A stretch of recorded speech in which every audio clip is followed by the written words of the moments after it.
இந்திய ராணுவத்தில் பணிபுரியும் போது 2 பிள்ளைகளும் ராவி நதியில் தவறி விழுந்து மரித்து விட்டார்கள். பிறகு அவர் மற்றும் அவர் மனைவி பிள்ளைகள் இழந்த துக்கத்தில் என்ன செய்வது என்று தெரியாமல் தவித்துக் கொண்டு இருக்கும் போது இயேசு கிறிஸ்து தரிசனம் கொடுத்து இருவரும் ஆண்டவருக்கென்று ஊழியம் செய்யும்படி அழைக்கப்பட்டார்கள். அவர்கள் செய்து. எத்தனை பேர் சந்தோஷமா இருக்கிறீங்க? சந்தோஷமா இருப்பதா தேவனுடைய சித்தம். ஒரு பாடலை நாம் பாட போறோம். ஜாமக்காரன் வருகிறான். எத்தனை பேருக்கு அந்த பாடல் தெரியும்? யூடியூப்ல போய் நீங்க ட்ரூத் பைபிள் டிவின்னு போட்டீங்கன்னா வந்துடும். 2-3 முறை கேட்டீங்கன்னா அந்த பாடலை கர்த்தர் உங்களுக்கு கொடுப்பாரு. அல்லேலூயா. ஜாமக்காரன் வருகிறான், விழித்திடு விழித்திடு, 3ஆம் ஜாமம் வந்தது, ஜெபித்திடு ஜெபித்திடு. ஜாமக்காரன் வருகிறான், விழித்திடு விழித்திடு, 3ஆம் ஜாமம் வந்தது, ஜெபித்திடு ஜெபித்திடு. பரிசுத்த வசனத்தை தேடி நீயும் வாசி, படித்ததை மறவாமல் கருத்துடன் யோசி. பரிசுத்த வசனத்தை தேடி நீயும் வாசி, படித்ததை மறவாமல் கருத்துடன் தியானி. வார்த்தைகள் வல்லமையாய் ஞானமாய் பேசு, வாதைகள் வாராது நம்பிக்கையே சாட்சி. வார்த்தைகள் வல்லமையாய் ஞானமாய் பேசு, வாதைகள் வராது நம்பிக்கையே சாட்சி. ஜாமக்காரன் வருகிறான், விழித்திடு விழித்திடு, 3ஆம் ஜாமம் வந்தது, ஜெபித்திடு ஜெபித்திடு. ஜாமக்காரன் வருகிறான், விழித்திடு விழித்திடு, 3ஆம் ஜாமம் வந்தது, ஜெபித்திடு ஜெபித்திடு. ஜப ஆவி உலகத்தில் மழையாய் பெய்யணும், ஜகத்தை ரட்சிக்கும் அக்கினி இறங்கணும். ஜப ஆவி உலகத்தில் மழையாய் பெய்யணும், ஜகத்தை ரட்சிக்கும் அக்கினி இறங்கணும். ஜபம் செய்ய வீரர்கள் சபையில் எழும்பணும், ஜெயம் பெற்ற ஸ்திரீகளோ சாட்சி கூறணும். ஜபம் செய்ய வீரர்கள் சபையில் எழும்பணும், ஜெயம் பெற்ற ஸ்திரீகளோ முழங்காலில் நிற்கணும். ஜாமக்காரன் வருகிறான், விழித்திடு விழித்திடு, 3ஆம் ஜாமம் வந்தது, ஜெபித்திடு ஜெபித்திடு. ஜாமக்காரன் வருகிறான், விழித்திடு, 3ஆம் ஜாமம் வந்தது, ஜெபித்திடு ஜெபித்திடு. சாத்தான் உன்னை கண்டதும் 7 வழியை ஓடணும், சத்தியத்தை பரசாற்றி சத்துருவை விரட்டணும். சாத்தான் உன்னை கண்டதும் 7 வழியை ஓடணும், சத்தியத்தை பரசாற்றி சத்துருவை விரட்டணும். அதிகாலை ஜபத்தினால் ஆசீர் உண்டு துதித்திடு, ஆதி தேவன் இயேசு கிறிஸ்து வருகிறார் காத்திரு. அதிகாலை ஜபத்தினால் ஆசீர்வாதம் துதித்திடு, ஆதி தேவன் இயேசு கிறிஸ்து வருகிறார் காத்திரு. ஜாமக்காரன் வருகிறான், விழித்திடு விழித்திடு, 3ஆம் ஜாமம் வந்தது, ஜெபித்திடு ஜெபித்திடு. ஜாமக்காரன் வருகிறான், விழித்திடு விழித்திடு, 3ஆம் ஜாமம் வந்தது, ஜெபித்திடு ஜெபித்திடு. யுத்த வீரன் கைகளில் சிலுவை கொடி தெரியுது, சீடன் பாடும் சங்கீதம் இமயத்தில் கேட்குது. யுத்த வீரன் கைகளில் சிலுவை கொடி தெரியுது, சீடன் பாடும் சங்கீதம் இமயத்தில் கேட்குது. சமாதான சுவிசேஷ பாதரட்சை அணிந்திடு, ஆவியின் பட்டயமே அணி அணியாய் புறப்படு. சமாதான சுவிசேஷ பாதரட்சை அணிந்திடு, ஆவியின் பட்டயமே அணி அணியாய் புறப்படு. ஜாமக்காரன் வருகிறான், விழித்திடு விழித்திடு, 3ஆம் ஜாமம் வந்தது, ஜெபித்திடு ஜெபித்திடு. ஜாமக்காரன் வருகிறான், விழித்திடு விழித்திடு, 3ஆம் ஜாமம் வந்தது, ஜெபித்திடு ஜெபித்திடு. அல்லேலூயா. ஜாமக்காரன் வருகிறான். நம்ம என்ன செய்யணும்? விழித்திருக்க வேண்டியது அவசியம். எத்தனை பேர் ஜாமக்காரன் இருக்கிற விரும்புறீங்க? நம்மளும் ஒரு ஜாமக்காரன் தான். அல்லேலூயா. இந்த நாளில் கூட நம்ம ஆண்டுடைய வார்த்தையை சுருக்கமாக ஆவியானவர் நம்மோடு பேச வேண்டிய சில காரியங்களை குறித்து நீங்கள் அதை கற்றுக்கொள்ள வேண்டும், அதில் நீங்கள் தேர வேண்டும். அல்லேலூயா. இங்கே சொல்லப்பட்டிருக்கிறது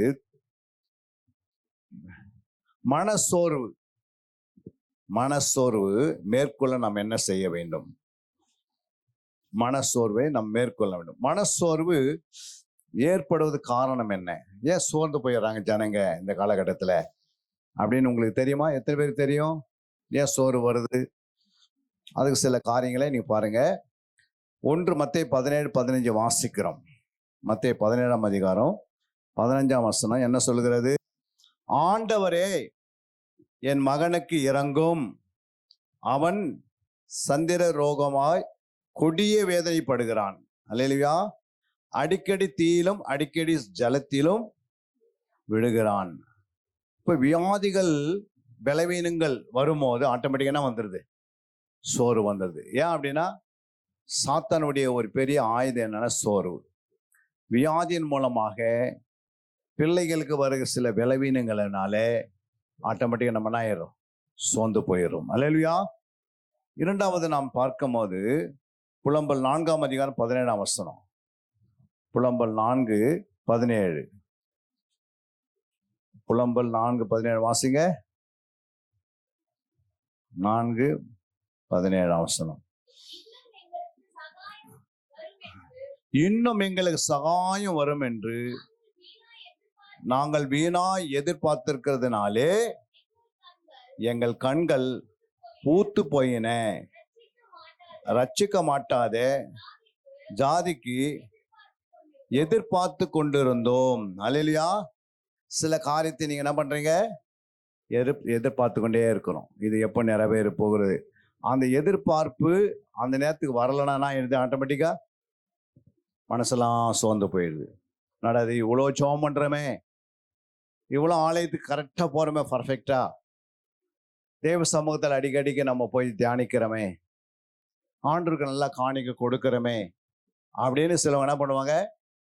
இதெல்லாம் இருந்து வராத அந்த நேரத்துக்கு எதிர்பார்ப்புக்கு வர முடியாத அந்த பட்சத்தில் இருக்கும் போது ஆட்டோமேட்டிக் என்ன உண்டாகுது? சோர்வு உண்டாயிடுது. அல்லேலூயா.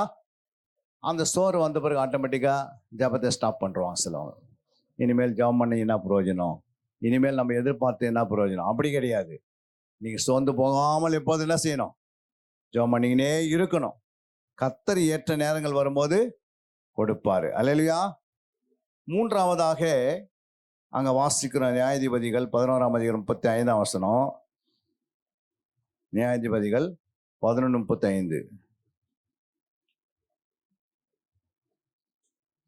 அவன் அவளை கண்ட உடனே தன் வஸ்திரங்களை கிழித்து கொண்டு, ஐயோ ஐயோ மகளே, என்னை மிகவும் மனமடையும் கலங்கும் பண்ணுகிறாய். நான் கர்த்தரை நோக்கி என் வாயை திறந்து சொல்லிவிட்டேன், அதை நான் மாற்றக்கூடாது. இந்த மனுஷன் என்ன பண்ணிட்டான்? ஒரு வாயை திறந்து ஒரு பொருத்தனை பண்ணி விட்டான். அல்லேலூயா. அது உடைந்து போகிறது. அல்லேலூயா. மன சோர்வை நாம் மேற்கொள்வதற்கு நாம் என்ன செய்யணும்? சோர்வு வந்துச்சு, அதை எப்படி மேற்கொள்வது? வாசிக்கலாம். பிலிப்பியர் 4ஆம் அதிகாரம் 8ஆம் வசனம். கடைசியாக சகோதரரே, உண்மை விலகல் எவைகளோ, ஒழுக்கமுள்ளவைகள் எவைகளோ, நீதி உள்ளவைகள் எவைகளோ, கற்புள்ளவைகள் எவைகளோ, அன்பு உள்ளவைகள் எவைகளோ, நற்கீர்த்தி உள்ளவைகள் எவைகளோ, புண்ணியம் எதுவோ, புகழ் எதுவோ, அவைகளே சிந்தித்து கொண்டிரு. அல்லேலூயா. அப்ப ஆண்டவர் என்ன சொல்றாரு?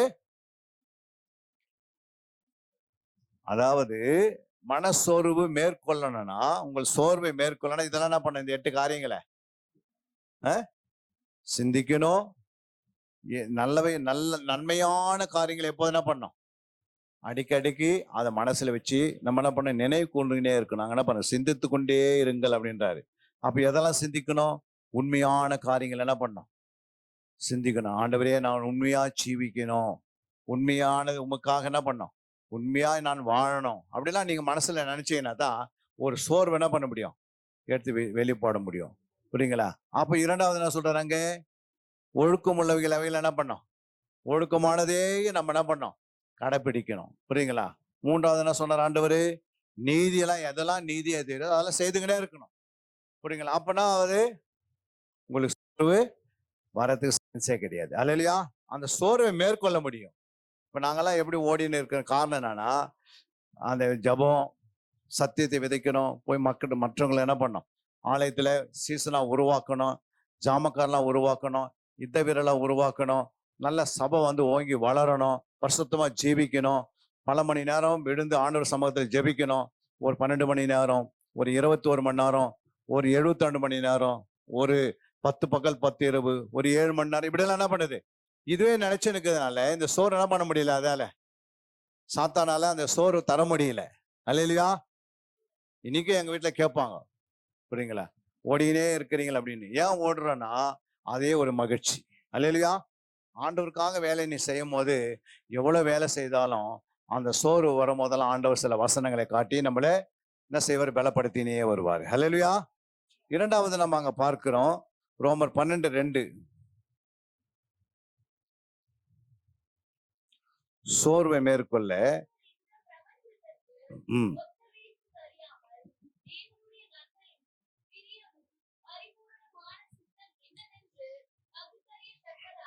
ம்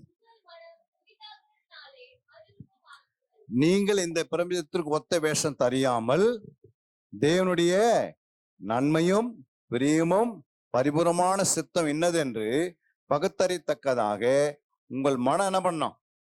புதிதாகிறதுனாலே மறுரூபாய் கொண்டே இருக்கணும். அல்லேலூயா.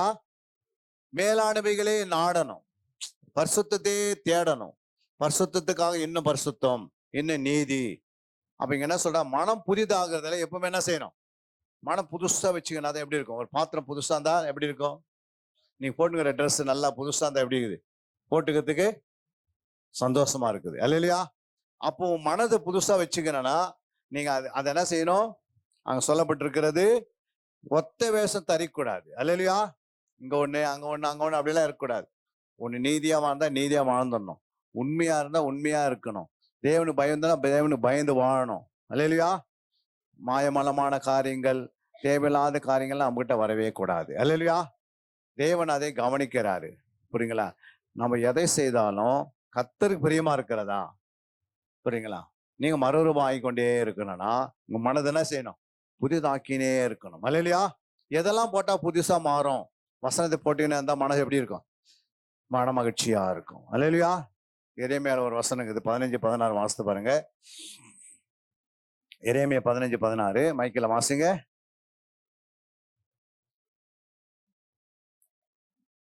யார் எடுத்துட்டு வாசிங்களா? உம்முடைய வார்த்தை கிடைத்து உடனே அவைகளை உட்கொண்டேன். உம்முடைய வார்த்தைகள் எனக்கு சந்தோஷமும் என் இருதயத்துக்கு எப்படி இருந்ததா? மகிழ்ச்சியா இருந்தது. சேனைகளுக்கு தேவனாய் கர்த்தாவே உம்முடைய நாமம் எனக்கு தரிக்கப்பட்ட. அப்ப எப்படி மனம் பொசாகுது? வார்த்தைகள் கிடைத்த உடனே அவைகளை உட்கொண்டேன். அவைகள் உட்கொண்டேன். உம்முடைய வார்த்தைகள் எனக்கு என்ன உண்டாக்குது? எனக்கு சந்தோஷம் கொடுக்கிறது. என் இருதயத்துக்கு மகிழ்ச்சியுமா இருந்தது அப்படின்றார் ஆண்டவர். அப்போ இருதய மகிழ்ச்சி அது புதுசா தான் இருக்குது. புரியுங்களா? அப்ப வார்த்தை வரும்போது ஏதோ வாசிக்கிறோம். இவ்வளவு வசனங்கள் வந்து நம்ம சபையில எழுதப்பட்டிருக்குதுன்னா எல்லா வசனம் எழுதி எழுதி வச்சுன்னு போய் வீட்டுல என்ன பண்ணோம்? அதை கொஞ்ச நேரம் தியானிக்கணும், தேடணும். ஏன்னா மனது புதுசா வச்சுக்கணும், மன மகிழ்ச்சியா இருக்கணும். பலவீனமா ஏன் இருக்கிறேன்னா உங்கள்கிட்ட வசனம் இல்லாதனால, ஜெபம் ஆவி இல்லாமினால, ஒருவேளை அபிஷேகம் இல்லாமினால, ஒருவேளை தேவனுக்காக நீங்க வைராக்கியம் இல்லாத இருந்தீங்கன்னா தேவையில்லாதெல்லாம் உங்களை வந்து என்ன பண்ணுது? சோர்வுல கொண்டு போயிடுது. அல்லேலூயா. சரிங்களா? நீங்க வந்து ஒரு விசுவாசி. விசுவாசிகள் நடக்க அடையாளங்கள் என்ன? நவமான பாஷைகள் பேசினே இருக்கணும். வாயத்திறந்து என்ன பண்ணோம்? வாயத்திறந்து அந்நிய பாஷை பேசணும். அல்லேலூயா. அதுக்கடுத்து என்ன செய்யணும்? வாயத்திறந்து நல்ல ஸ்தோத்திரம் பண்ணணும். அல்லேலூயா. வாயத்திறந்து துதிக்கணும். அப்புறம் என்ன பண்ணணும்? நல்ல வேதத்தை 4 வசனத்தை சொல்லணும் வாயத்திறந்து. அல்லேலூயா. நல்ல ஜெபிக்கணும். இதெல்லாம் வந்து உங்களுடைய வாழ்க்கையில இருந்தே இருந்தா தான் இந்த சோர்வை மேற்கொள்ள முடியும். அல்லேலூயா. இல்லைன்னா சோர்வு உங்களை தள்ளி கீழே என்ன பண்ணணும்? அது தன்னுடைய வேலையை காட்டும். அல்லேலூயா. மத்தேயு 6:33 வாசிக்கும் போது எல்லாவற்றையும் தேவனுக்கு முதலிடம் கொடுக்கணும். அல்லேலூயா. முதலாவது தேவனுடைய ராஜ்யத்தை நீதியும் தேடுங்கள், அப்போது இவைகள்லாம் கொடுக்கப்படனா. முதலாவது தேவனுக்கு நேரத்தை கொடுக்கணும். புரியுங்களா? சாப்பாட்டுக்கு முதல், அப்புறம் தூங்குவதற்கு முதல்லாம் கொடுத்தீங்கன்னா உங்க எப்பவுமே சோறு வந்துடும். ஜெபம்லாம் பண்ணவே முடியாது. அல்லேலூயா. அப்ப சோர்வை மேற்கொள்வதற்கு ஆண்டவருக்கு என்ன செய்யணும்? முதல் இடத்தை கொடுக்கணும். காலையில ஃபர்ஸ்ட் இடம் ஆண்டவருக்கு தான். ஆண்டவருடைய சமூகத்துல போய் கொஞ்ச நேரம் என்ன செய்யணும்? நல்லா ஆண்டவரை துதிக்கணும். ஒரு 1/2 மணி நேரம். எவ்வளவு பெர்க்மன் செய்ய பாடல் புத்தகத்துல எவ்வளவு பாடல்கள் இருக்கிறது. அல்லேலூயா.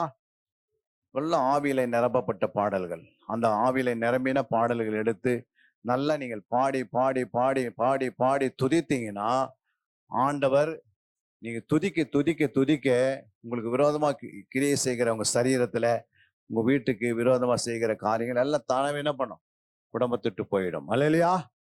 அப்போ மனசோர்வை வராதபடிக்கு காத்துக்கொள்ளணும். அந்த மனசோர்வை எப்படி எடுப்பதுக்கு உங்களுக்கு தெரியணும். என்னென்ன போட்டா உங்க வாழ்க்கையில சோர்வு வராது இருக்கும். அங்கே 1 தேசன் 5:18 வாசிக்கும் போது 1 தேசன் 5:18 எல்லாவற்றிலும் ஸ்தோத்திரம் செய்யுங்கள், அப்படி செய்வதே கிறிஸ்து இயேசுக்குள் உங்களை குறித்து தேவனுடைய சித்தமா இருக்கிறது. அப்ப எல்லாவற்றிலும் என்ன பண்ணணும்? ஸ்தோத்திரம் செய்யணும். புரியுங்களா? கஷ்டத்திலையும் துன்பத்திலையும் உபத்திரத்திலையும் நன்மையிலும் தீமையிலும் எல்லாத்திலையும் என்ன பண்ண? ஸ்தோத்திரம் பண்ணினே இருக்கும். அல்லேலூயா.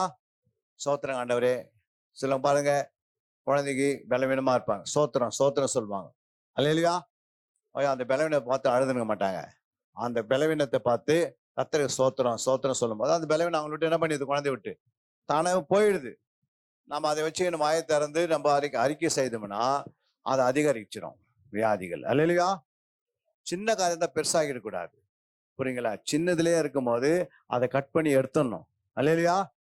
எதையுமே எந்த காரியத்தையுமே நம்முடைய ஆத்மாவுக்கு விரோதமாக நீ எதை செய்தாலும் அது உங்க ஆத்மாவுக்கு எடுத்துரும்.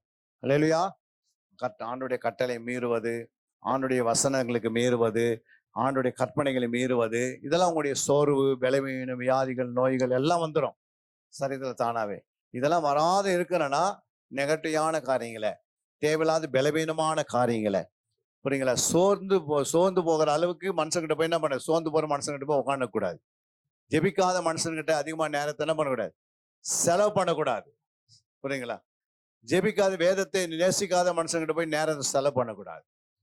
ஒரு மனுஷன்கிட்ட நீங்க போறீங்க, ரட்சிக்கப்பட்டவங்க, வேத வசனம் அவங்களுக்கு தெரியல அப்படின்னா அவங்ககிட்ட என்ன பண்ணக்கூடாது? அவனு பழகக்கூடாது. அல்லேலூயா. நீங்க பழகுனீங்கன்னா அவங்க சுபம் உங்களுக்குள்ள சீக்கிரமா வந்துடும். புரியுங்களா? அது பிறகு நீங்க உங்க ஆத்மாவும் போயிடும், உங்க சரீரம் போயிடும். அதனால்தான் சோர்வை எப்படியாவது வராதிருப்பதற்கு மேற்கொள்வதற்கு நம்ம இதெல்லாம் செய்து கொண்டே இருக்கணும். பிலிப்பியர் 3:14 பிலிப்பியர் 3:14 கிறிஸ்து இயேசுக்குள் தேவன் அழைத்த பரம அழைப்பின் பந்தை பொருளுக்காக லக்கிய நோக்கி தொடர்ந்து கொண்டே இருக்கணும். அல்லேலூயா. நீங்க ஓட்ட பந்தயத்தில் ஓடினே இருக்கணும். உங்களுக்கு என்று ஒரு ஒரு ஒரு ஒரு ஒரு ஜெயம் எடுக்கணும்னா அந்த ஓட்ட பந்தயத்தை என்ன பண்ணணும்? முயற்சி பண்ணிக்கினே இருக்கணும். அல்லேலூயா. அதை மேற்கொள்வதற்கு நீங்க என்ன செய்யணும்? அந்த பந்தை பொருளுக்காக என்ன பண்ணணும்? அந்த லக்கை நோக்கி ஓடணும். உங்களுக்கு ஒரு லக்கு இருக்கும், அதை பார்த்துட்டு பின்னிட்டு போயிடக்கூடாது. அல்லேலூயா. ஏன் இன்னைக்கு சோர்வு வருது அப்படின்னா, ஏன் சோர்வை மேற்கொள்ள முடியலன்னா நீங்க படையதை அப்படியே நினைச்சுன்னு இருப்பீங்க. புரியுங்களா? நடந்து போன காரியங்களாம் அடிக்கடிக்கு திருப்பி ரிப்பீட் பண்ணி பேசினே இருப்பீங்க. புரியுங்களா? முடிந்த காரியங்களை அதிகமா என்ன பண்ண கிடையாது. முந்தினவைகளை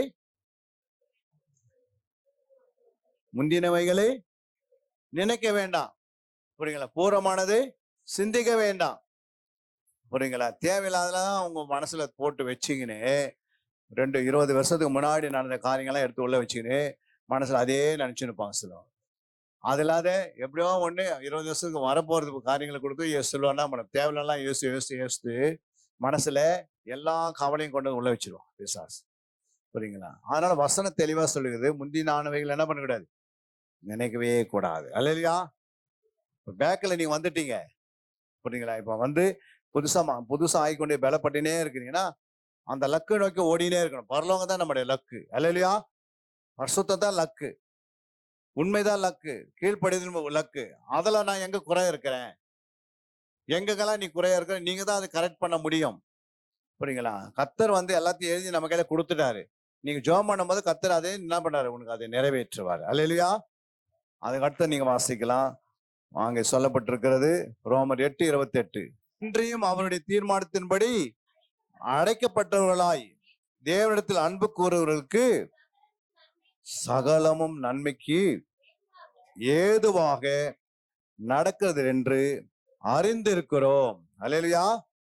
அப்ப யாருக்கு? அவருடைய தீர்மானத்தின்படி அடைக்கப்பட்டவர்களாய் தேவனிடத்தில் அன்பு கூறுகிறவர்களுக்கு சகலமும் நன்மைக்கு ஏதுவாக நடக்குது என்று அறிந்திருக்கிறோம். அல்லேலூயா. அப்போ நீங்க ஆண்டவரிடத்துல அன்பு கூறும்போது சில காரியம் நடந்துனே இருக்கும். அல்லேலூயா. தேவையில்லாத சில பிரச்சனைலாம் வரும். உடனே நீங்க அதுக்கு என்ன பண்ணிட கூடாது, இந்த வசனத்தை பயன்படுத்தணும். என்ன வசனம் சொல்லுது? தேவனிடத்தில் அன்பு கூறுகிறவர்களுக்கு சகலமும் நன்மைக்கு ஏதுவாக நடக்கிறது சொல்லணும். அல்லேலூயா. சும்மா பழைய போட்டு பிசாசு மேல போட்டுக்கூடாது, வேற யார் மேல போட்டுக்கூடாது. இப்படி நடந்தது. ஒரு கிளாஸ் டீ கொண்டு வரீங்க, டக்குன்னு அது உங்க வீட்டுல யாருக்கிட்ட ஒருத்தர் கொண்டு வரும்போது பாதியிலே என்ன பண்ணிடுது, அந்த கிளாஸ் டீ கீழே விழுந்து அது எல்லாம் என்ன ஆயிடுது, கிளாஸ் உடைஞ்சு எல்லாம் போயிடுது. அதை விட எப்படி சொல்லணும்? சகலமும் நன்மைக்கு ஏதுவா நடக்கிறது. அல்லேலூயா. அப்போ ஒரு சின்ன சின்ன காரியம் நடந்து அது கூட நீங்க பலவீனம் பற்றக்கூடாது தான். புரியுங்க? அதனால உனக்கு ஒரு சோறு வந்துடக்கூடாது. புரியுங்களா? கடைக்கு போயிருப்பீங்க, சில பொருளை போகும்போது பேக் அங்கே விட்டு வந்துட்டுப்பீங்க, அது யாரும் தூக்கின்னு போயிட்டு இருப்பாங்க. அதுவும் சகலமும் நன்மைக்கு ஏதுவாகவே நடக்கிறதுன்னு சொல்லணும். அல்லேலூயா. யோபு சொல்றாரு, கர்த்தர் கொடுத்தார், கர்த்தர் எடுத்தார், கர்த்தருடைய நாமத்துக்கு சோத்திரம் அப்படின்ட்டாரு. அப்படின்னா அர்த்தம், பிசாசுக்கு அங்க இடம் கொடுக்கல. புரியுங்களா? அந்த அம்மா எப்படியாவது ஆண்டவரை தூசித்துட்டு என்ன பண்ணு, உயிரை விட்டுரு அப்படின்னு வராங்க. புரியுங்களா? ஏன் அந்த அம்மா யோபின் மனைவி ஏன் நீ உயிரை விட்டுரு அப்படின்னு ஏன் சொல்றாங்க? ஏன்னா அவங்க யோபினுடைய சரீரத்துல 9 மாதம் ஆராய்ச்சியாளர்கள் சொல்றாங்க, 9 மாதம் அவரு சரீரத்துல வியாதியா இருந்தாராம். அந்த 9 மாதம் தோலெல்லாம் அழுகி போயிடுச்சு. அப்ப அவர் சரீரத்துல எவ்வளவு நாற்றம் வந்திருக்கும். அந்த நாற்றத்தை அந்த மனைவியால் என்ன பண்ண முடியல. புரியுங்களா? அவன் ஒரு முடிவு வந்துட்டாங்க, நீ எப்படியாவது இந்த மனுஷனை என்ன பண்ணிடலாம், போட்டு தள்ளிட்டு நம்ம என்ன பண்ணிடலாம், போயிடலான்னு வந்திருக்கிறாங்க. அல்லேலூயா. ஏன்னா ஒரு மனைவி ஒரு குறிப்பிட்ட நாள் வரைக்கும் தான் என்ன பண்ண முடியும், புருஷன்கிட்ட இருக்க முடியும். ஏன்னா இவ்வளவு வியாதி இவ்வளவு நாற்றம் எடுக்கும் போது அந்த சரீரத்தை என்ன பண்ண முடியல. அவர் என்ன சொல்றாரு, இவ்வளவு பலவீனமா இருந்தாலும், இவ்வளவு வேதனையில இருந்தாலும் கர்த்தனை யோபனை சொல்லுகிறாரு, கர்த்தருக்கு சோத்திரம் சோத்திரன்றாரு. புரியுங்களா? அந்த அம்மா என்ன பண்றாங்க, ஐயோ இவ்வளவு வேதனையா இருக்குது இந்த மனுஷன், ஏன் சாக மாட்டேன்றாரு. புரியுங்களா? ஏன் சாக வரமாட்டேங்குது, எப்படியாவது இன்னைக்கு ஒரு முடிவுக்கு வர சொல்லி என்ன பண்ண, பிசாசு யோபின் மனைவி ஏவி விடலாம். அல்லேலூயா. பிசாசு யாரை ஏவி விடுறான்? யோபின் மனைவிய ஏவி விட்டு நீ போய் உன் புருஷன்கிட்ட என்ன பண்ணு. அந்த வசனம் வாசிங்க, 2:9. யோபு 2:9 என்ன சொல்லுது பாருங்க. இப்போது அவன் மனைவி அவனை பார்த்து, நீர் இன்னும் உம்முடைய உத்தமத்தில் உறுதியாய் நிற்கிறீரோ, தேவனை தூசித்து ஜீவனை விடும். அப்ப தேவனை யார் தூசிக்கிறாங்களோ அந்த இடத்த ஜீவன் போயிடுன்ட்டு யாருக்கு தெரியும்? யோபுக்கு தெரியும். அல்லேலூயா. ஆனா யாருக்கு தெரியல? மனைவிக்கு தெரியல. ஆனா பிசாசுக்கு தெரியுது, தேவனை ஒரு மனுஷன் யார் தூசித்தாலும் அவங்க உயிர் போயிடுன்னு. அல்லேலூயா. அப்போ இதுல என்ன உண்டாகுது, அவன் மனைவி அவனை பார்த்து, நீர் இன்னும் உன்னுடைய உத்தமத்தில் என்ன பண்ற, அந்த உத்தமத்தை எப்படியாவது உன்னை விட்டு விலகிடு, எடுத்துடு அப்படின்ட்டு இன்னைக்கு நிறைய மனைவி கிட்ட பிசாசு பேசுவான். அல்லேலூயா. நீங்க ஏன் அப்படின்னா, நீங்க பலவீன பாண்டமா இருக்கிறதுனால அடிக்கடி பிசாசு உங்களை தொட்டுட்டு போயின்னு இருப்பான். அல்லேலூயா. நீங்க எப்படி இருக்கிறீங்க? பலவீனம் உங்களுக்குள்ள வரக்கூடாது. புரியுங்களா? நீ அபிஷேகத்தை பெற்றிருந்தா உங்களுக்கு பலவீனம் வருமா? வராது.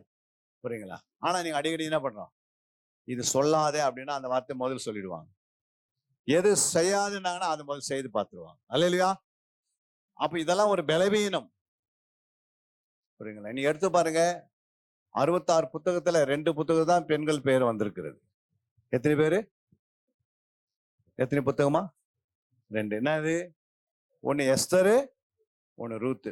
64 புத்தகம் ஆணுடைய பேர் கொடுத்திருக்கிற ஆண்டு. அல்லேலூயா. அதிகமான பேர்ல நீங்க பாத்தீங்கன்னா பரலோகத்துல அதிகமான வசனங்கள் பரலோகம் ஆணுடைய சாயல் இருக்கிறது. புரியுங்களா? தூதர்கள் ஆணுடைய சாயல் இருக்கிறாங்க. இயேசு கிறிஸ்து ஆணா வெளிப்பட்டார். அல்லேலூயா. எல்லாமே ஆணும் சாயலையா இருக்கணும். புரியுங்களா? நீங்க பரலோகத்துக்கு போகும்போது பெண்ணின் சாயல்ல போவீங்களா, ஆணு சாயல்ல போவீங்களா? நீங்க எடுத்துக்கொள்ளப்படும் போது நீங்க பரலோகத்துக்கு போனீங்கன்னா நீங்க பெண்ணுடைய சாயல்ல போவீங்களா, ஆணுடைய சாயல்ல போவீங்களா? உங்களுக்குள்ள கிறிஸ்துவ சாயல் வந்து ஆணுடைய சாயல் தான் நீங்க போவீங்க. நீங்க பெண்ணா போக மாட்டீங்க. அல்லேலூயா.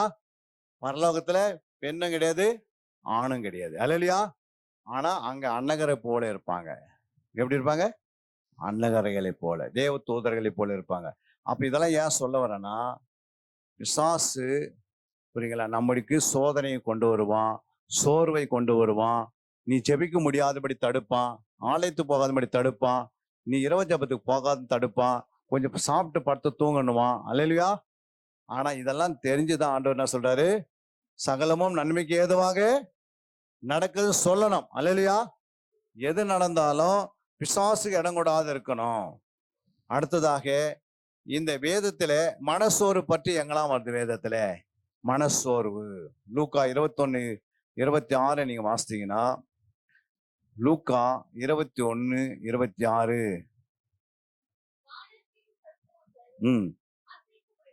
வானத்தின் சத்துவங்கள் அசைக்கப்படும், ஆதலால் பூமியின் மேல் வரும் ஆபத்துகளுக்கு பயந்து எதிர்பார்த்திருக்கிறதுனால் மனுஷனுடைய இருதயம் சோர்ந்து போகும். அல்லேலூயா. கடைசி நாட்களிலே வானத்தின் சத்துவங்கள் அசைக்கப்படுகிற அளவுக்கு சில காரியம் நிறைவேறும். அதனால் பூமியின் மேல் வரும் ஆபத்துகள் பயந்து எதிர்பார்த்திருக்கிறதுனால் மனுஷனுடைய இருதயம் என்ன ஆயிடும்? சோர்ந்து போயிடும். ஆபத்து வரும்போது, இந்த தேசத்தை தேவன் அசைக்கும் போது, சில இடத்துல கொரோனா வரும்போது, சில இடத்துல சுனாமி வரும்போது, சில இடத்துல பூமி அதிர்ச்சி உண்டாகி பல வீடுகள்லாம் அழிந்து போகுதை நம்ம பார்க்கிறோம். கடைசி நாட்களில் அதெல்லாம் வரும். பூமி அதிர்ச்சி என்ன பண்ணோம்? பல இடங்கள்ல வரும். ஆண்டவர் சொன்ன வசனம் சொல்லி 7 அடையாளம் எழுதி வச்சிருக்கிறார். மத்தேயு 7ஆம் அதிகாரத்தில் 24ஆம் அதிகாரத்துல 7 அடையாளங்கள் வைத்திருக்கிறார். அதுல ஒரு அடையாளம் பூமி அதிர்ச்சி. அல்லேலூயா. திடீர்னு பூமி அதிர்ச்சி உண்டாகி பல வீடுகள்லாம் போயிடும். அதனால நீங்க அதை பார்த்து சோர்ந்து போயிடாதீங்க, கலங்காதீங்க, நான் உங்களோடு கூட இருப்பேன் நான் சொல்லியிருக்கிறாரு. சில இடத்துல டக்குன்னா வரும், பெரிய வெள்ளங்கள் வந்து ஒரு 100 வீடு அடிச்சுன்னு போற அளவுக்கு ஆயிடும். பாத்துக்கிறீங்க, காரெல்லாம் அடிச்சுன்னு போய் நீங்க பாக்குறீங்க. எதிர்பார்க்காத சில நேரத்துல புயல் வரும். சில நேரத்துல பாத்தீங்கன்னா தேவையில்லாத கொரோனா மூலம் ஒரு வியாதி வரும். புரியுங்களா? அந்த வியாதியில டக்குன்னு சிக்கன் குனியா வரும். சில நேரத்துல கொரோனா வரும், சில நேரத்துல வேற எதனா வரும். இதெல்லாம் பார்க்கும்போது சோறு வந்தது, ஐயோ இதெல்லாம் எப்படின்னு. ஆனா நீ ஜெபத்திலேயே இருந்தீங்கன்னா, நீங்க ஜெபத்திலையும் சத்தியத்திலையும் சபையை விட்டு விடாதபடிக்கு இது தொடர்ந்து நீங்க வந்து கொண்டே இருந்தா, இந்த வேதத்தை அறிகிற அறிவுல வளரும் போது இதெல்லாம் நடந்தா நீங்க என்ன பண்ணக்கூடாது? உங்க இருதயத்தை சோர்ந்து போகாதபடி காத்துக்கொள்வார் ஆண்டவர். அல்லேலூயா. யோனா 4:8 வாசிக்கிறீங்க. யோனா 4:8.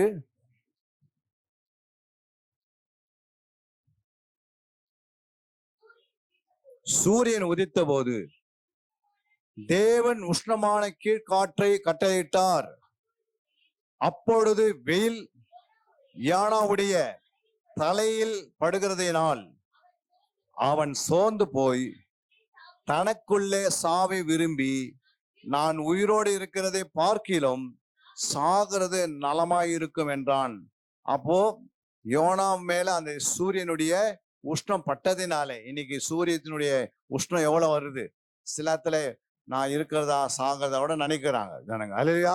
இப்ப யோனா ஒரு தீர்க்கதரிசி, ஆனா சொல்ல பாருங்க, அவன் சோர்ந்து போய் சாவை விரும்பி சாகிறது நலமா இருக்குன்னு சொல்லி நெகட்டிவா பேசுறான். அல்லேலூயா. சில நேரத்துல ஊழியக்காரர் கூட நம்ம பார்க்கிறோம். சில ஊழியக்காரர் விசுவாசிக்கிட்ட போய் விசுவாசம் பாவம் கஷ்டத்தோட போய் அங்க நிற்பாங்க. அந்த ஊழியக்காரர் என்ன பண்ணுவாரு, அவருடைய கஷ்டத்தெல்லாம் எடுத்து இவங்க தலைமையில வச்சுட்டு அனுப்பிச்சிடுவாங்க. இல்லையா? இருக்குதா இல்லைங்களா? அதனாலதான் உங்க மேய்ப்பரை விட்டு விலகாதீங்க. இல்லையா? எல்லாம் ஊழியக்காரர் தான். ஆனா யாரு யாருக்குள்ள எந்த பலவீனம் யாருக்குமே தெரியாது. அதனாலதான் நீங்க சபையை நம்பி சபையை நாடி உங்க மேய்ப்பரை சொல்லுவதெல்லாம் கேட்டு நடக்கணும். இல்லையா? தேவையில்லாத இடத்துல போகக்கூடாது. கடைசி நாட்களில ஒரு காலகட்டத்துல எல்லா ஊழியக்காரும் ஒரே மாதிரி தான். இன்னைக்கு ஒரு ஆத்மா இப்படி வந்தா அந்த ஆத்மாவை வேற ஊழியக்காரர் இட்டுன்னு போயினே இருக்கிறாரு. புரியுங்களா? அந்த சபை கொண்டு போய் இப்படி போய் இப்படியே காலம் ஓடுது. புரியுங்களா? அதாவது பிரசங்கம் பண்ணி ஆத்மா ஆதாயப்படுத்தி சபையில் கொண்டு வந்து உட்கார வச்சுதான் உண்மையான ஊழியக்காரர். இல்லையா? வேற தானா வருதுன்னா கூட ஒரு சபையில இருந்து வந்தா கூட அவன் ஏன் வந்தான்னு கேட்கணும். அது ஒரு கலையா இருந்தா பல பேருக்கு கலை உண்டாயிடும். இல்லையா? புரியுங்களா? அதனால நம்ம யோசிக்கணும். சில காரியத்தை நல்லா யோசித்து நிதானிக்கணும் தான் ஆண்டவர் சொல்றாரு. வரப்போற நாட்கள் நம்ம ஜாக்கிரதையா இருப்போம். இல்லையா? தானியேல் 8:27 சொல்லுது பாருங்க. தானியேல் 8:27. தானியேல் 8ஆம் அதிகாரம் 27ஆம் வசனம்.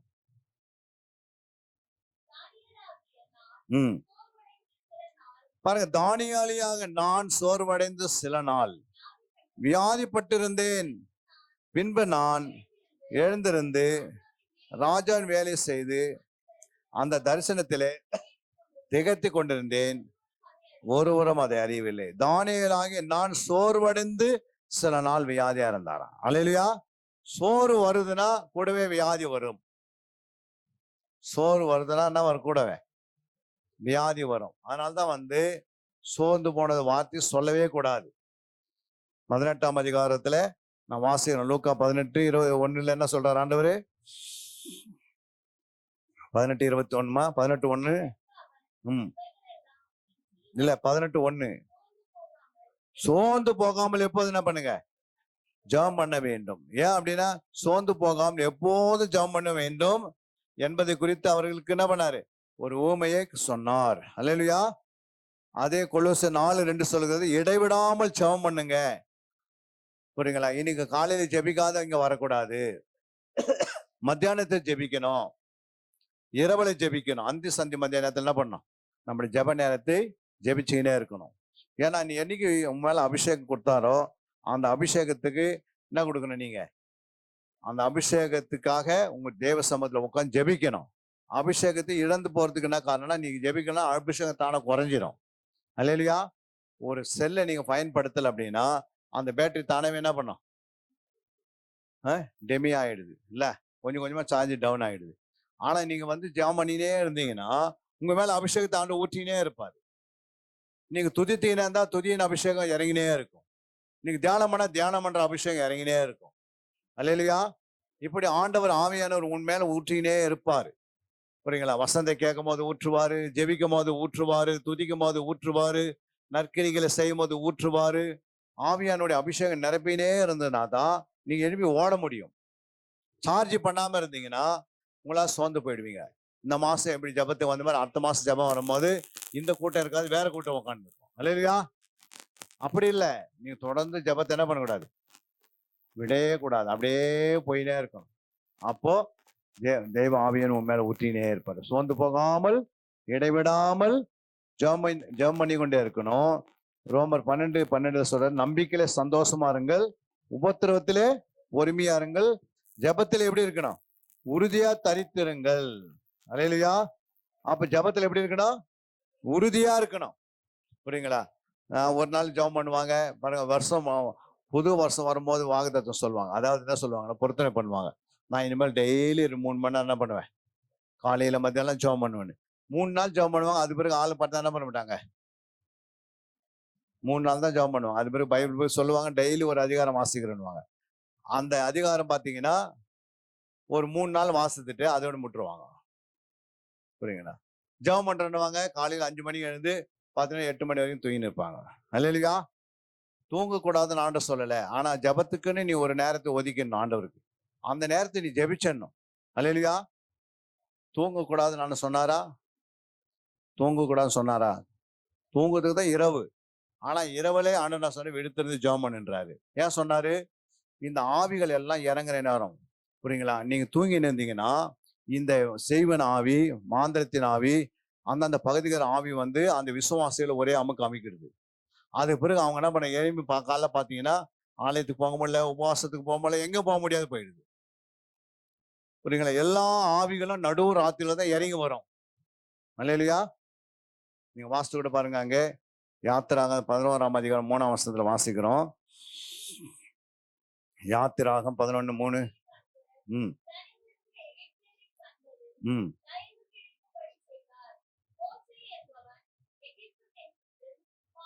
4ஆம் வசனம். அப்போது மோசே, கர்த்தர் நடு ராத்திரியிலே நான் எகிப்தின் மத்தியில் புறப்பட்டு போவேன், அப்போது சிங்காசனத்தின் மேல் வீற்றிருக்கும் பார்வோனுடைய தலைப்பிள்ளை முதல் எந்திரம் வரைக்கும் அடிமை பெண்ணுடைய தலைப்பிள்ளை வரைக்கும் எகிப்து தேசத்தில் இருக்கிற முதற் பேரானத்தையும் மிருக ஜீவன்களையும் தலையீற்றையும் சாகும் என்று உரைக்கிறார் என்று சொன்னதும் அன்றி. அப்ப எப்போ வருது? ஏன் நடு ராத்திரில எகிப்தில் இருக்கிற இஸ்ரவேலர்களை ஆண்டவர் விடுவிக்கிறாரு. என்ன செய்யறாரு? எகிப்தில் இருக்கிற இஸ்ரவேலர்களை ஆண்டவர் எப்ப விடுவிக்கிறாரு? நடு ராத்திரியில விடுவிக்கிறாரு. நடு ராத்திரியில அநேகம் மரிக்கிறாங்க எகிப்தில.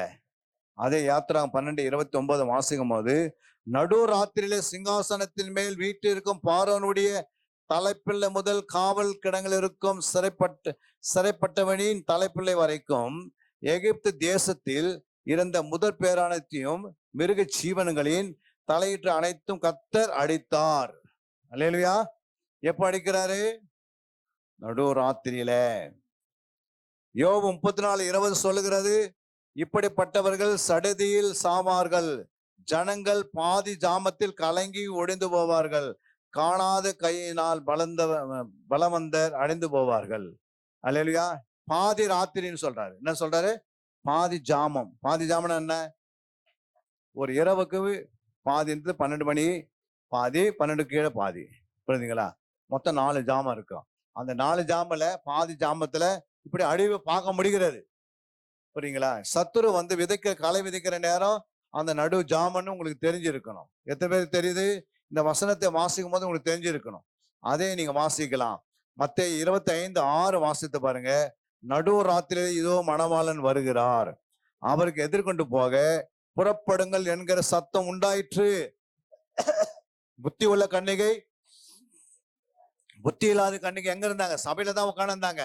புத்தி உள்ளவர்கள் அவங்க எப்போதும் ஆண்டவர் சமத்துல விழுத்திருந்தாங்க, ஜபத்துல இருந்தாங்க, அபிஷேகத்துல நிறைய இருந்தாங்க. புத்தி இல்லாதவங்க என்ன பண்ணாங்க? புரியுங்களா? ஜபத்தை வந்து அந்த டைமுக்கு ஜபத்துக்கு வர்றதில்லை, இரவு ஜபத்துக்கு வர்றதில்லை, சபையில நடக்கிற பெரிய பெரிய ஃபங்க்ஷன்ல கலந்து கொள்றதில்லை, எந்த காரியத்துக்கும் அவங்க தூரவே இருந்தாங்க. அப்போ ஒரு சபையில புத்தி உள்ளவர்களும் இருப்பாங்க, புத்தி இல்லாத கன்னிகளும் இருப்பாங்க. நீங்களாம் புத்தி உள்ள கன்னிகையா, புத்தி இல்லாத கன்னிகையா? நீங்களா யாருமா? நீங்களாம் புத்தி உள்ள கன்னிகை. அல்லேலூயா. ஏதோ இன்னைக்கு மட்டும் ஜாம் பண்ணிட்டு போறதில்ல. இது மாதிரி உங்க வீட்டுல டெய்லி என்ன பண்ணோம்? இரவுல எழும்பி ஒரு நைட்ல என்ன பண்ணோம்? ஒரு 12 மணிக்கு எழுந்து முழங்கால் படிட்டு கொஞ்ச நேரம் ஜாம் பண்ணிட்டு படுக்கணும். அல்லேலூயா. அது மாதிரி ஒரு ட்ரைனிங் எடுக்க. உங்க வாழ்க்கையில பாருங்க, எல்லா கட்டுகளும் உடைஞ்சிரும். பிசாசு உனக்கு விரோதம் எழும்பவே முடியாது. இன்னைக்கு யார் ஜாம் பண்றோம்? புரியுங்களா? ஜபனா ரொம்ப கஷ்டப்படுறோம். கொஞ்சம் முழங்கால் படிட்டு நீங்க ஜாம் பண்ணி பாருங்க. நடு ராத்திரியில் எழுப்பி ஜாம் பண்ணு. அதிகாலையில 4 மணிக்கு 3 மணிக்கு எழுந்து ஜாம் பண்ணி பாரு. கர்த்தர் உன்னோடு கூட இருப்பார். அல்லேலூயா. பெரிய பெரிய காரியத்தை செய்வார். அதனால்தான் நடு ராத்திரியில அவர்கள் ஜெபம் பண்ணினார்கள். அல்லேலூயா. அது மட்டுமல்ல, இன்னும் சில வசனங்கள் சொல்லுகிறது. நடு ராத்திரியில நடந்த காரியங்களை குறித்து நம்ம அதை பார்த்துக்கினே போகலாம். புரியுங்களா? அடுத்து எசேக்கியேல் 33:10 வாசித்து பாருங்க. சோர்வு ஏன் வருது? மனசோர்வு. எசேக்கியேல் 33ஆம் அதிகாரம் 10ஆம் வசனம்.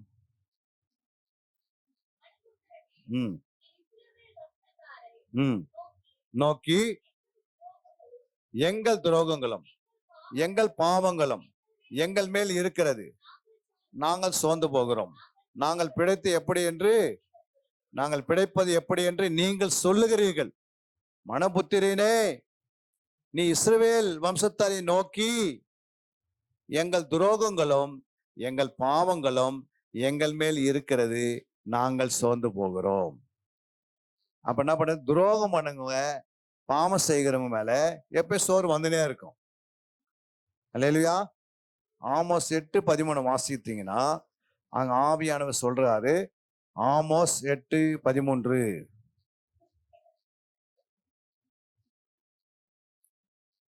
அந்நாளிலே சௌந்தரியமுள்ள கன்னிகைகளும் வாலிபவரும் தாகத்தினால் சோர்ந்து போவார்கள். எப்படி சோர்ந்து போறாங்க? தாகத்தினாலே. ஏன் தாகம் வந்தது? என்ன தாகம்? தண்ணி தாகமா?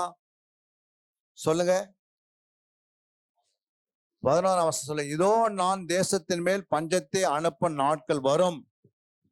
ஆகார குறைவினால் உண்டாகிய பஞ்சம் அல்ல, ஜல குறைவினால் உண்டாகிய தாகம் அல்ல, கர்த்தருடைய வசனம் கேட்க கிடைக்காத பஞ்சத்தை அனுப்புவேன் என்று கர்த்தனாகிய ஆண்டவர் சொல்லுகிறார். இத சொல்லிட்டு என்ன சொல்றாரு? 8:13, இந்த ஜனங்களுக்கு அந்நாளிலே சமுத்திரமுள்ள பிள்ளை கன்னிகைகளும் என்ன பண்ணாங்க, வாலிபர்களும் தாகத்தில் என்ன பண்ண போறாங்க, சோர்ந்து போயிட்டாங்க. வசனம் இல்லாத. அல்லேலூயா. ஏன்னா வசனம் கையில இருக்கும், ஆனா வசனத்துக்கு அர்த்தம் தெரிய உக்காந்துப்பாங்க. அல்லேலூயா. வேதத்துக்கு வேதம் எல்லா கையில புக் இருக்குது, செல்போன்ல பைபிள் இருக்குது, நீங்க பாத்தீங்கன்னா கம்ப்யூட்டர்ல இருக்குது, பேஸ்புக்ல நிறைய வச்சுருக்கிறாங்க. ஆனா அந்த வசனத்துக்கு என்ன பண்ணாது, அர்த்தம் புரியாது சுத்துவாங்க. அதான் பஞ்சம். அல்லேலூயா. ஏதோ வசனமே இல்லாத இல்ல. பஞ்சனா என்ன அர்த்தம்? கடல் ஃபுல்லா தண்ணி இருக்குது, புரியுங்களா? இந்த உலகத்துல தண்ணி எத்தனை பாகமா இருக்குது? 3 பாகம் தண்ணி இருக்கிறது. ஆனா குடிக்கிறது தண்ணி கிடைக்காது. ஆனா அந்த கடல் தண்ணி யாரும் குடிப்பாங்களா? வசனம் கையில இருக்கும், ஆனா வசனம் புரிஞ்சு கொள்ளாத அவங்க எப்படி இருப்பாங்க? அந்த கன்னிகைகள் சௌந்தரியமா இருப்பாங்க, அழகா இருப்பாங்க, புரியுங்களா? நீங்க பாத்தீங்கன்னா 100 வருஷத்துக்கு முன்னாடி, புரியுங்களா, 100 வருஷம் இல்ல 50 வருஷத்துக்கு முன்னாடி நீங்க பாத்தீங்கன்னா அழகான பெண் பிள்ளைகளை நான் பார்த்ததே கிடையாது. அல்லேலூயா. அந்த காலத்துலாம் அவங்களுக்கு தலைக்கே எண்ணெய் இருக்காது. அவங்களுக்கு என்ன வேணும்னா அவங்க என்ன செய்வாங்க? அந்த காலத்துலமா 50 வருஷத்துக்கு முன்னாடி எண்ணெய் தலைக்கு சீக்காத்தூள் ஒன்று என்ன பண்ணுவோம், ஏரியில போயிட்டு மண்ணை வாரின்னு என்ன பண்ணுவோம், தலையை கசப்பாங்க. 50 வருஷத்துக்கு முன்னாடி, புரியுங்களா? அவங்களுக்கு கோல்கட்டு இருக்காது, புரியுங்களா? ஏதோ கறிகிரி எடுத்து தான் என்ன பண்ணாங்க, செங்கல் எடுத்து பல்ல வளர்ப்பாங்க. அந்த காலத்துல அப்படி இருந்தாங்க. ஏன்னா படிப்பு அறிவு குறைவு, புரியுங்களா? அப்போ இப்போ அழகான சௌந்தரமுள்ள பிள்ளை வந்து இப்பதான் பாத்தீங்கன்னா அழகான பெண்கள், வாலிப பிள்ளைங்க, கன்னிகைங்களை, வாலிப பிள்ளைகளை நம்ம ஆண் பெண்ணை பார்க்கிறோம். அவங்க எப்படி இருக்கிறாங்க? அழகா இருக்கிறாங்க. அல்லேலூயா. அப்ப எந்த காலம்? நிறைய படிச்சிருப்பாங்க, நிறைய அறிவு இருக்கும், ஆனா என்ன இருக்காது? வசன அறிவு இருக்காது. அல்லேலூயா. கேட்டா என்ன பண்ணுவாங்க? நான் பயங்கரமான படிப்புலாம் சொல்லுவாங்க, நான் இப்படியெல்லாம் படிச்சிருக்கிறேன்னு. ஆனா ஒரு வசனத்தோட அர்த்தம் தெரியாத சுத்துவாங்க. ஏன் அப்படின்னா அவங்க அது மாம்சத்திலேயே வாழ்ந்துருப்பாங்க. அழகா இருப்பார்கள். அங்க சொல்ல பாருங்க, அவங்களை பற்றி என்ன சொல்றாரு ஆண்டவரு? நம்ம சொன்னாரு இல்லம்மா, அந்நாளிலே சௌந்தரமுள்ள கன்னிகைகளும் வாலிபரும் தாகத்தால் சோர்ந்து போவார்கள். போட்டுக்குதா இல்லைங்களா? ஆமோஸ் 8:13. அப்ப என்ன அர்த்தம்? அதை குறித்து நீங்க என்ன யோசிக்கிறீங்க? அவ எந்த காலத்துல இப்படி இருக்கிறாங்க அழகுள்ள பிள்ளைங்க? சொல்லுங்க, யோசிச்சு பார்க்கணும். இதெல்லாம் நம்ம கொஞ்சம் உணர்ந்து பார்க்கணும். இந்த காலத்துலதான் இருக்கிறாங்க ஜனங்க. ஆனா எவ்வளவு பேருக்கு அவங்க பார்த்தீங்கன்னா ஒர்ஷிப்லாம் நினைப்பாங்க, நல்ல பாடல பாடுறாங்க, துதிப்பாங்க. ஆனா வசனத்து மேல என்ன இருக்காது? அந்த அளவுக்கு பசிதாக இருக்காது, புரியுங்களா? வசனத்துக்கு மேல பாட்டு பாட சொன்ன 20 பாட்டு பாடினுப்பாங்க, புரியுங்களா? அதெல்லாம் வாய்க்க பிடிச்சின்னு பாடினுப்பாங்க. அது பாடக்கூடாதுன்னு சொல்ல, ஆனா அதை காட்டிலும் வசனம் மிக மேன்மையானது. அல்லேலூயா. வசனத்துக்கு பஞ்சனா நம்ம நினைக்கிறோம் பஞ்சம் சொல்ல ஆண்டவர், புரியுங்களா? வசனம் இருக்கும், ஆனா வசனத்துக்கு அர்த்தம் தெரியாது, புரியுங்களா? ஒரு வசனத்தை நீங்க வாசித்து பாருங்க. அங்கே வெளிப்படுத்தல் 14ஆம் அதிகாரம் 5ஆம் வசனம். சீக்கிரம் முடிக்க போறோம். வெளிப்படுத்தினல் இல்ல 4 இருந்து வாசிங்க. 4 இருந்து பாருங்க. ஸ்திரீகளால் தங்களை கரைப்படுத்தாதவர்கள் இவர்களே. கற்புள்ளவர்கள் இவர்களே. ஆட்டுக்குட்டியான எங்க போனாலும் அவரை பின்பற்றுங்கள் இவர்களே. இவர்கள் மனசுல இருந்தும் தேவனுக்கும் ஆட்டுக்குட்டியானவருக்கும் ஃபர்ஸ்ட் குவாலிட்டியாக மீட்டு கொள்ளப்பட்டார்கள். அப்ப 4ஆம் வசனம் சொல்லுது, 4:14 4ஆம் வசனம் வாசிங்க மறுபடியும் பாருங்க. ஸ்திரீகளால் தங்களை, அப்ப ஸ்திரீகளால் என்ன? ஸ்திரீகளால் கரைப்படுத்தாதவர்கள் இவர்களே. அப்படின்னா ஸ்திரீகளால் என்ன அர்த்தம்? இப்போ இந்த மாதிரி வசனங்களுக்கு அர்த்தம் தெரியலன்னா அவங்க சோர்ந்து போயிடுவாங்களா? புரியுதுங்களா? பல வசனங்களுக்கு அர்த்தம் தெரியலன்னா சோர்ந்து போயிடுவாங்க. அப்போ இந்த சமுத்திரம் சொல்லிங்க எல்லா மீட்டிங் போய் பார்த்துட்டு ஒரு சமுத்திரம் தொடங்கி இன்னொரு சமுத்திரம் என்ன அர்த்தம்? அந்த எல்லா மீட்டிங் சுத்தின்னு வருவாங்க, அந்த வசனம் தெரியாது இருக்கும், அதுக்கு அர்த்தம் தெரியாது. புரியுங்களா? இப்ப நான் இந்த போன் எடுத்து நான் சுத்துறேன், புரியுங்களா? ஆனா இதுக்குள்ள இருக்கிற காத்து எனக்கு தெரியலன்னா இதை யூஸ் பண்ண முடியாது இல்ல. அது மாதிரி பைபிள் எடுத்து நான் சுத்தி நிற்பேன், பைபிள் கையில் இருக்க, பைபிளுக்கு ஒரு அர்த்தம், சில வசனத்துக்கு அர்த்தம் தெரியாது. அப்ப ஸ்திரீகளால் கரைப்படாதவர்கள் இவர்கள் யார் அப்படின்னு கேட்கிறார். ஸ்திரீகளால் என்ன அர்த்தம்? நம்ம அர்த்தம் யாக்கோபு 1ஆம் அதிகாரம் 28ஆம் வசனம். யாக்கோபு 1:28 வாசிங்கம்மா. 1:18 அவர் சித்தம் கொண்டு சம்முடைய சிருஷ்டிகளில் நாம் முதல் பலன் ஆவதற்கு நம்ம சத்திய வசனத்தினாலே ஜனிப்பித்தார். அடுத்தது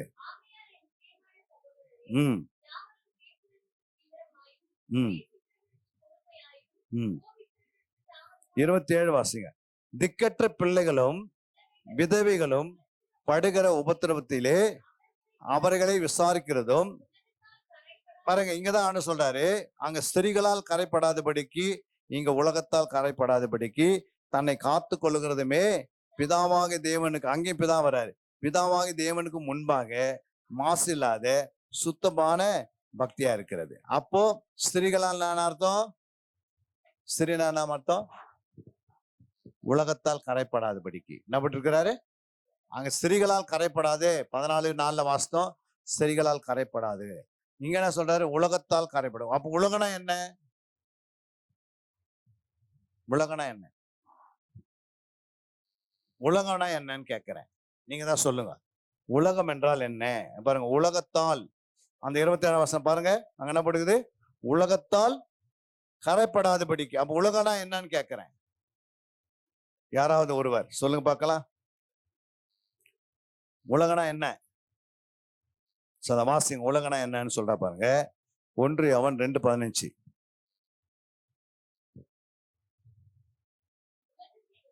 உலகத்திலும் உலகத்தில் உள்ளவைகளிலும் அன்பு கூறாதுங்கள். ஒருவன் உலகத்தில் அன்பு கூர்ந்தால், அப்ப என்ன சொல்றாரு? உலகத்திலும் உலகத்தில் உள்ளவைகளும் அன்பு கூறாதுன்றாரு. உலகத்திலும் உலகத்தில் உள்ளவைகளும் உலகத்திலும் 3 உலகம் வருது பாருங்க அந்த வசனத்துல, வருதா இல்லையா? இப்போ 16ஆம் வசனத்துக்கு வந்தீங்கன்னா, இப்ப அங்க வாசிங்க. ஏனெனில் பாருங்க, மாம்சத்தின் இச்சை, கண்கள் இச்சை, ஜீவனத்தின் பெருமமாகிய உலகத்தில் உள்ளவைகள் எல்லாம் பிதாவின் உண்டானவைகள் அல்ல, அவையில் உலகத்தில் உண்டானவைகள். அப்போ இதுல பிதா உண்டாக்கலன்றாரு. இந்த வசனத்தின்படி இதெல்லாம் நான் என்ன பண்ணல, இந்த கண்கள் இச்சை, மாம்சத்தின் இச்சை, ஜீவனத்தின் பெருமையை யார் உண்டாக்கல?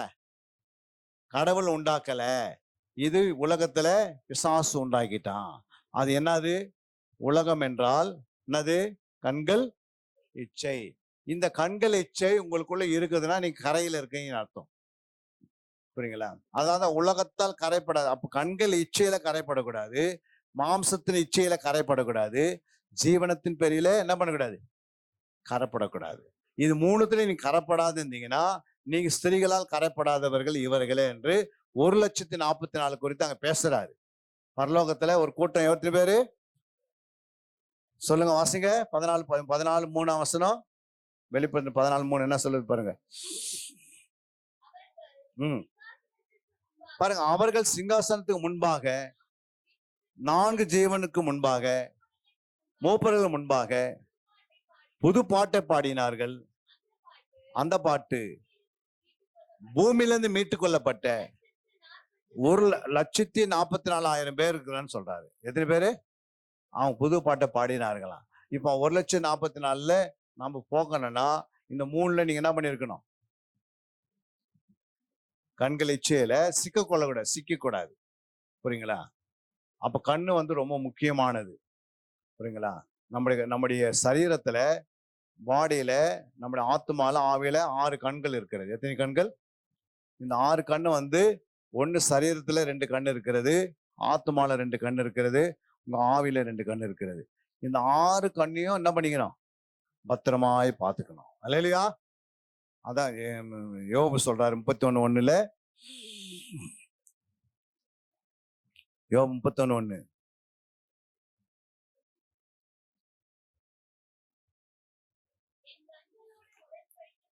என்ன சொல்ல பாரு, என் கண்களோட உடன்படிக்கை பண்ணின நான் ஒரு கன்னிகையின் மேல் நினைப்பா இருப்பது எப்படி? அப்ப என்ன செய்யணும்?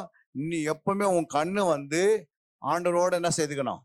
உடன்படிக்கை பண்ணிக்கணும். ஆண்டவரே, என் கண்கள். சிம்சோன் எதனால விழுந்தான்?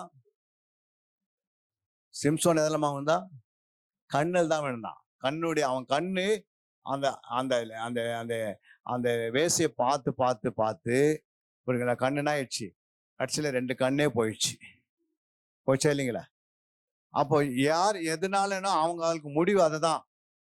புரியுங்களா? சிலவங்க மாம்சத்துல இச்சை இருக்கும், சிலர்களுக்கு மனதுல இச்சை இருக்கும், உள்ளத்துல. புரியுங்களா? மனது இச்சை ரொம்ப டேஞ்சரு. புரியுங்களா? சரீர இச்சை கூட என்ன பண்ணிடலாம், தப்பிச்சிடலாம்.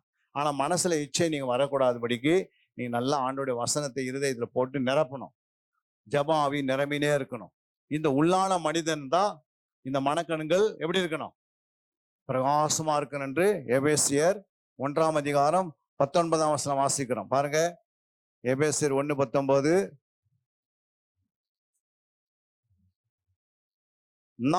தாம் கிறிஸ்துவை மரித்தோர்ந்து எழுப்பி அவரிடத்தில் நடப்பித்தது தமது பலத்த சத்துவத்தின் வல்லமையின்படியே விசுவாசிகளோடாகிய நம்மிடத்தில் காண்பிக்க நம்முடைய வல்லமையின் மகா மேன்மையான மகத்துவம் இன்னதென்றும் நீங்கள் அறியும்படிக்கு, நீங்கள் பார்க்கும்படிக்கு, அறியும்படிக்கு அவர் உங்களுக்கு பிரகாசமுள்ள மனக்கண்களை கொடுக்க வேண்டும் என்று வேண்டிக் கொள்கிறேன். பாருங்க, நமக்கு என்ன கண்ணு வேணும்? என்ன கண்ணு வேணும்? பிரகாசமுள்ள கண்கள் வேணும். அல்லேலூயா. அப்ப அதுக்காக வேண்டுதல் செய்யணும், ஜெபம் பண்ண. சும்மா உட்காந்துன்னா முடியாது. அப்ப இதெல்லாம் வந்து நமக்கு தெரியலன்னா நமக்கு அதுக்காக ஜெபம் பண்ணவே முடியாது. வயிற்றுக்கு மட்டும் ஜெபம் பண்ணின்னு உட்காந்துப்போம். அப்படி கிடையாது. நித்திய ஜீவனுக்காக ஜெபிக்கணும். உன் கண்ணுக்காக நீ ஜெபிக்கணும். உன்னுடைய வாய்க்காக ஜெபிக்கணும். உன் இருதயத்துக்காக ஜெபிக்கணும். உன் குடும்பத்துக்காக ஜெபிக்கணும். உன் பிள்ளைக்காக ஜெபிக்கணும். தேசத்துக்காக ஜெபிக்கணும். அழிந்து போற மக்களுக்காக ஜெபிக்கணும். நரகத்துக்கு போற மக்களை இழுத்து கொண்டு வர்றதுக்காக ஜெபிக்கணும். திறப்பின் வாயில நின்று திறப்பை அடைக்கத்தக்க, திறப்பை மூடத்தக்க அந்த திறப்பில் என்ன பண்ணும்? இரவும் பகலமாய் ஜெபிக்கணும். அல்லேலூயா. சோர்ந்து போகாம ஜெபிக்கணும். சோர்வு வருவதுக்கு என்ன வழின்னு காட்டினார் ஆண்டவர். சோர்வு எதனால் வருகிறது? அந்த சோர்வை நிவர்த்தி பண்றது குறித்து வசனத்தை பார்த்தோம். இதெல்லாம் வந்து நமக்கு தெரிஞ்சு சும்மா இருக்கக்கூடாது. புரியுங்களா? இதெல்லாம் வந்து 1000 நாட்கள் கூட நீங்க பரலோகத்துல தூக்கமே கிடையாது. என்ன இல்லை? நம்ம இப்ப பரலோகத்துக்கு என்ன போயிட்டாங்கன்னா என்ன கிடையாது, அங்க தூக்கம் கிடையாது. ஐயோ, அங்க போய் நான் போய் எப்பவுமே என்ன பண்ணோம்? 8 மணி நேரம் தூங்கணும்னா அங்க என்ன பண்ண முடியாது. ஏன் தூக்கம் இல்லை பரலோகத்துல? சொல்ல முடியுமா யாராவது?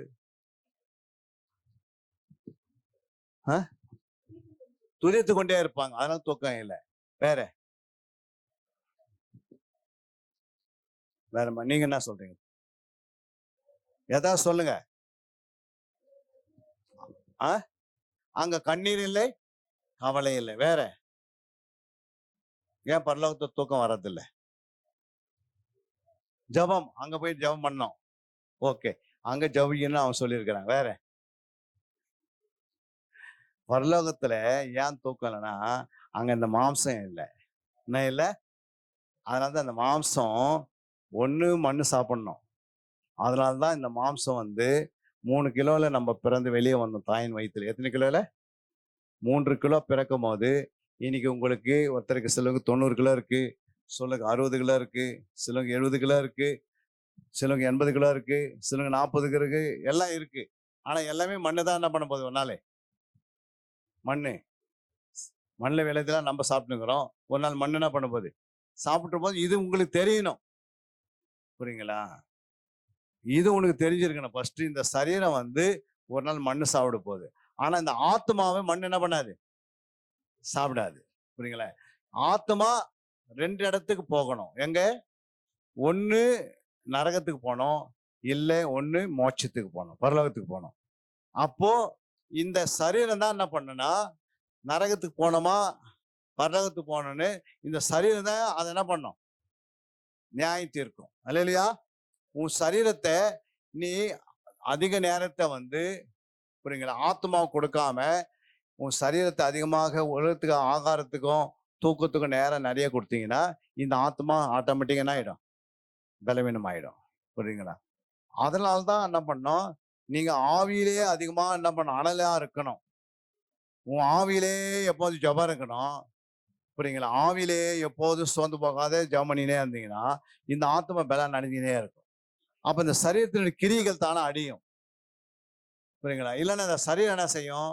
பாவத்துல போய் விழுந்துரும், தள்ளும். புரியுங்களா? ஏன்னா இந்த மண்ணான சரீரமானது ஆத்மாவை என்ன செய்யும்? தந்திரமா வேலை செய்யும். அது ஒரு வசனத்தை வாசிங்க. நீதிமொழிகள் 11ஆம் அதிகாரம் 17ஆம் வசனம். நீதிமொழிகள் 11:17. என்ன சொல்றாரு ஆண்டவரே? சீக்கிரம் வாசிங்க, ஒண்ணு 5 நிமிஷம் தான் இருக்குது. தயவுள்ள மனுஷன், பாருங்க, தயவுள்ள மனுஷன், எல்லாம் சொல்லுங்க வாயை திறந்து.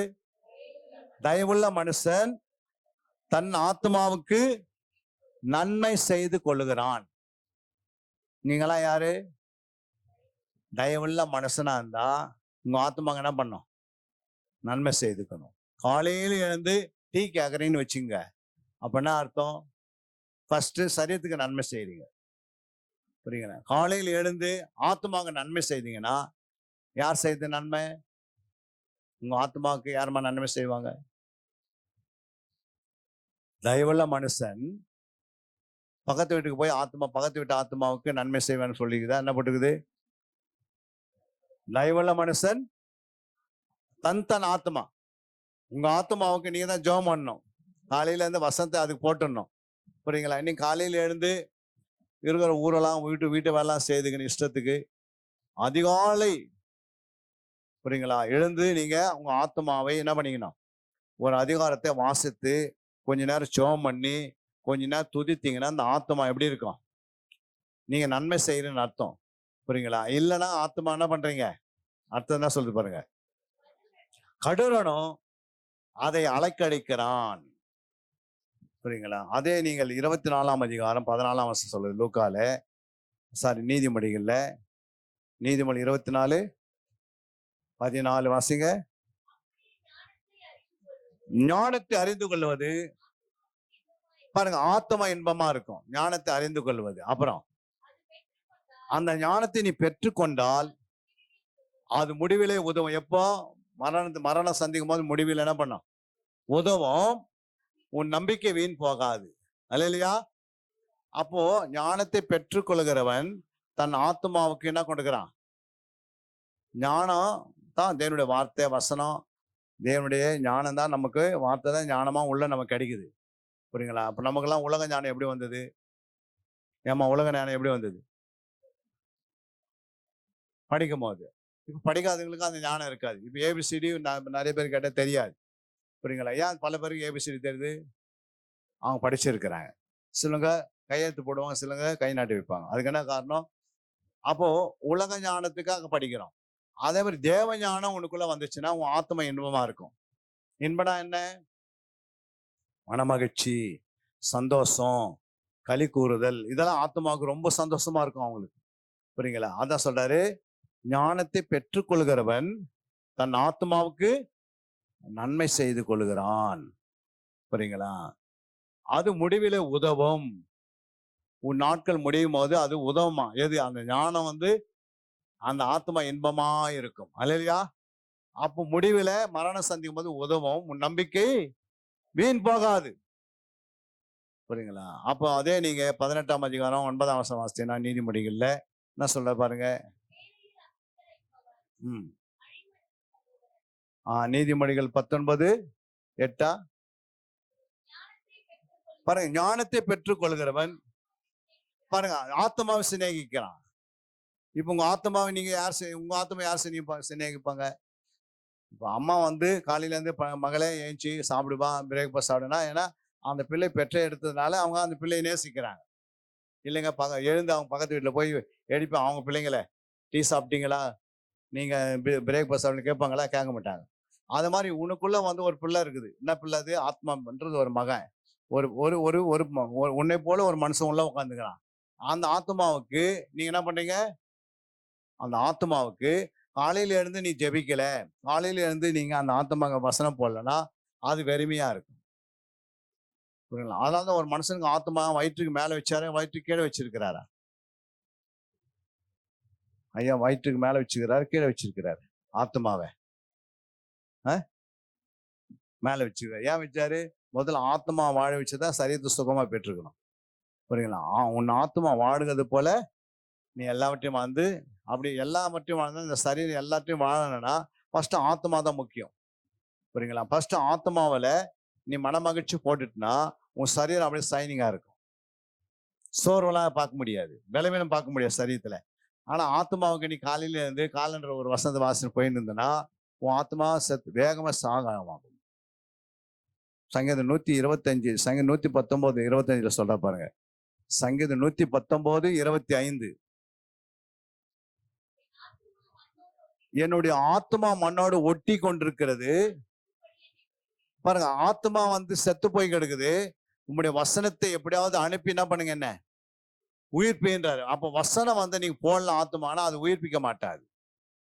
அல்லேலூயா. ஒருத்தர் 108 போறாங்க. போய் கொண்டிருக்கும் போது அவங்க போகும்போது ஹாஸ்பிட்டல் போய் சேர்த்துறாங்க. சேர்ந்துட்டு பிறகு அந்த பாடியில அவங்க சொல்றாங்க 10% 20% தான் உயிர் இருக்குது அப்படின்றாங்க. அந்த உயிர் 20% இருக்கட்டும், 30% இருக்கட்டும், அதுக்கு அவங்க என்ன பண்ணுவாங்க? எடுத்துன்னு போங்க நான் சொல்றாங்க. இல்ல, அதை வச்சு என்ன பண்றாங்க? அந்த 30% வச்சு எப்படியாவது அந்த சரீரத்துல உயிர் வருவதற்காக என்னென்ன வேணுமோ அத்தனைக்கு பார்க்க ஆரம்பிச்சுறாங்க. அப்படியே கொஞ்சம் கொஞ்சம் இம்ப்ரூவ் ஆகி என்ன பண்ணிது 100% ஆகி அவர் எங்க வராரு? வீட்டுக்கு வந்துடுறாரு. இப்போ ஹாஸ்பிட்டலுக்கு போனவர் 108 போனவர் இப்போ எப்படி வராரு? நல்லா நடந்து வீட்டுக்கு வராரு. வந்துட்டு பிறகு அவருக்கு என்ன பண்றோம்? அந்த ஹாஸ்பிட்டல்ல இருந்து வந்த பிறகு நம்ம என்ன செய்யறோம்? அவருக்கு நம்ம நல்ல திடகட்ட ஆகாரத்தை கொடுக்கணும். புரியுங்களா? அப்படி அவங்க அது கொடுத்தோம்னா அந்த சரீரம் நல்ல பலப்பட்டு என்ன பண்ணுது? ஸ்ட்ராங்கா நிக்குது. இல்ல வந்த பிறகு வந்தவருக்கு நீங்க 3 நாள் ஒண்ணுமே போடல, தண்ணி மட்டும் குடிங்க போதும் அப்படின்னா என்ன ஆகும்? மறுபடியும் 108 தான் பார்க்கணும் இல்ல? அதே போல நீ ரட்சிக்கப்பட்ட ஆலயத்துக்கு வந்துட்டு பிறகு நீங்க உள்ளது ரட்சிக்கப்பட்டு வரப்போ ஒரு 108 வர மாதிரி தான் வரீங்க உள்ள. ஆனா உங்களுடைய ஆத்மா வசந்த் கேட்டு கேட்டு கேட்டு கேட்டு ஜோமணி என்ன பண்ணுது? இந்த ஆத்மா எப்படிமா இருக்குது? பலன் உள்ளதா மாறிடுது. நீங்க ரட்சிக்கப்பட்ட வந்தாரீங்க எப்படி வரீங்க? உங்களுக்கு 10 பேர் உங்களுக்கு கை தூக்கின்னு போற மாதிரி. புரியுங்களா? ரட்சிக்கப்பட்டு உள்ள வரும்போது உங்களுக்கு வசனம் தெரியாது, ஜெபம் பண்ண தெரியாது, சோத்திரம் பண்ண தெரியாது, யாருக்கு சோத்திரம் பண்ண தெரியாது, சோத்திரம்னா அர்த்தம் தெரியாது, அப்புறம் துதிக்க தெரியாது, காணிக்கன்னு தெரியும், எதுவுமே தெரியாது. ஆனால் ஆலயத்துக்கு உள்ள வந்த பிறகு உங்களை எப்படி ஹாஸ்பிட்டல் அவங்க எப்படி ட்ரீட்மெண்ட் பண்றாங்களோ அதே போல இந்த சபைக்கு டாக்டர் யாரு? உங்க மேய்ப்பர் தான் டாக்டர். அவர் என்ன பண்றாரு? ஒவ்வொரு ஆத்மா பாக்குறாரு. புரியுங்களா? அவங்களுக்கு வசனத்தை போட்டு போட்டு போட்டு ஜெபம் பண்ணி இந்த மாதிரி இரவு நேரத்துல வாங்க ஜெபம் பண்ணலாம், பகல் நேரத்துல ஜெபம் பண்ணலாம், எப்படி உபவாசம் இருக்கலாம், 21 மணி நேரம் இருக்கலாம் அப்படின்னு சொல்லி வசனங்களை கேட்டு கேட்டு கேட்டு இந்த உள்ளகிற மனுஷன் என்ன பண்றான்? ஆத்மா நல்ல பலன் அடைஞ்சிடறான். அப்ப அந்த வசனம் போக போக ஆத்மானா ஆயிடுது, உயிர் பெற்று என்ன பண்ணுது? உயிர் அடைகிறது. அதான் சொல்றா பாருங்க. சங்கீதம் 115 25 வாசிங்க. 119 25 என்னுடைய ஆத்மா இந்த உலகத்தோடு இருக்கிறது, உங்களுடைய வசனத்தை அனுப்பி என்ன பண்ணிடுங்க, என்னை உயிர்ப்பின்றார். அப்ப வசனம் தான் உயிர்ப்பிக்கக்கூடிய வல்லமை. உயிர்ப்பிக்கிறது அதுதான். அந்த வசனம் தான் அந்த ஆத்மாவை ஸ்ட்ராங் படுத்தக்கூடிய வசனங்கள் நீங்க போட்டீங்கன்னா ஆத்மா எப்படி ஆயிடும், பலன் உள்ளதா மாறிடுது. புரியுங்களா? அப்ப ஆண்டவர் சொல்றாரு, பலத்தினாலும் அல்ல பராக்கிரமத்தினால என் ஆவியினால எல்லாம் ஆகும். வசனம் ஆவியாக ஜீவனாக ஜலமாக இருக்கிறது. இந்த வசனம் நம்முடைய ஆத்மால போய் உங்களுடைய சரீரம், உங்க ஆத்மா நல்லா புஷ்டி ஆயிடுச்சுன்னா, புஷ்டி உள்ள ஆத்மா, புதிதான ஆத்மா, மறுவாங்கப்பட்ட ஆத்மா எப்படி இருக்கும்? எதை குறித்தும் சோர்ந்து போகாது. எத்தனை விதமான சுனாமி வந்தாலும் அது சோர்ந்து போகாது. ஏனென்னா அந்த ஆத்மா திடகடத்தா இருக்கும், திடமனதா இருக்கும், பலன் உள்ளதா இருக்கும். சாத்தான அந்த ஆத்மா கவுத்து போடவே முடியாது. எந்த தந்திரமான காரியங்கள் கொண்டு வர முடியாது. அல்லேலூயா. இதெல்லாம் ஏன் சொல்ல வரேன்னா, நம்ம இரவு ஜபத்துல வந்திருக்கிறதுனால ஏதோ வந்தோம் சோறு. நீங்க எப்போ சபைக்கு வந்துட்டீங்களோ, ஆலயத்துக்குள்ள வந்துட்டீங்களே ஜபத்துக்கு, அப்பயே உங்களுடைய தேவைகளை ஆண்டவர் சந்தித்துட்டாரு. அல்லேலூயா. உங்களுடைய அத்தனை தேவைகளையும் எப்போ சந்தித்துட்டாரு? எப்போ நீங்க ஆலயத்தை உள்ள கால் வச்சீங்களோ அப்பயே கர்த்தர் என்ன பண்ணிட்டாரு? எப்போ ஆபிரகாமை தன்னுடைய ஆண்டவருடைய வார்த்தை கீழ்ப்படி உள்ள வந்தாரோ, பலவீனத்தை பார்த்து, ஐயோ உனக்கு 100 வயசாயிடுச்சு, இனி குழந்தைலாம் பிறக்கிறதுக்கு ரொம்ப கஷ்டம், அந்த அம்மா குழந்தை பிறக்கிறதுக்கு கஷ்டம், புரியுங்களா, நான் இன்னொரு ஆபிரகாமை தேடி வரேன், ஒரு வாலிபுள்ள ஆபிரகாமை நான் தேடி வரேன் அப்படின்னு போனார் ஆண்டவர். இருக்கிற அந்த கிழவனை வச்சு என்ன பண்றாரு? கிழவனை வச்சு என்ன பண்ணார் ஆண்டவர்? கெழுவியும் கிழவனை வச்சு என்ன பண்ணாரு? ஒரு புது சந்ததியை உண்டாக்குற சொல்றாரு. உன்னுடைய சந்ததியிலிருந்து ராஜாக்கள் எழும்புவாங்க, மந்திரிகள் எழும்புவாங்க, நியாயாதிபதிகள் எழும்புவாங்க, நீதிபதிகள் எழும்புவாங்க, பரிசுத்தவான்கள் எழும்புவாங்க, உத்தமர்கள் எழும்புவாங்க என்று யாரை பார்த்து சொன்னார் ஆண்டவர்?